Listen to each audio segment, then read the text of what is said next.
Laser cutter bookings are half hourly, and the maximum time you can book one for is 1 hour.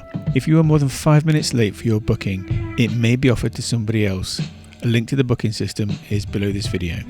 You must finish your session in time for the next person's booking, or you may have to take your job out before it is finished. You can do a cutting estimate to see how long your job will last. When you arrive, make sure the extraction is turned on, especially if you were the first one in. The extraction sucks away all the harmful fumes from the laser cutting process. As you can see from the counter in the top left, it takes a long while for it to be heard. Don't be tempted to switch it off and on again. This will trip the fuse, stopping the cutters from being used until an electrician arrives. About 20 seconds is enough for it to get up to speed. Find your laser cutter numbered 1 to 4 and log onto the computer. Open the lid and make sure it's clear from debris from the previous jobs. Use the vacuum or the dustpan brush if needed. Put your material on the bed, making sure that it is flat and square to the edge of the honeycomb grill. The laser nozzle needs to be 3 mm above the surface of your material to ensure the job cuts correctly and safely. You must do this regardless of the thickness or type of material that you are using.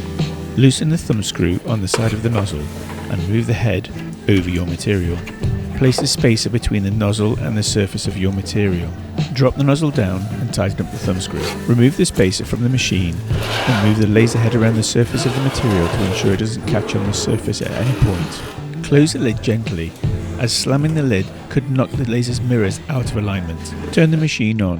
The head of the machine will go to the bottom left and the display should say online. Press the load key. The display will say load media. Press enter. The display should now say set origin. Use the arrow jogging keys to move the laser head's red dot to the bottom left hand corner of your material. Press enter. The display should now say set media. Use the arrow jogging keys to move the laser head to the top right hand corner of your material. Once you have done this, take a note of the X and Y coordinates and press enter. The laser head will return to the origin you previously set. The machine is now ready to receive the design from Ethos.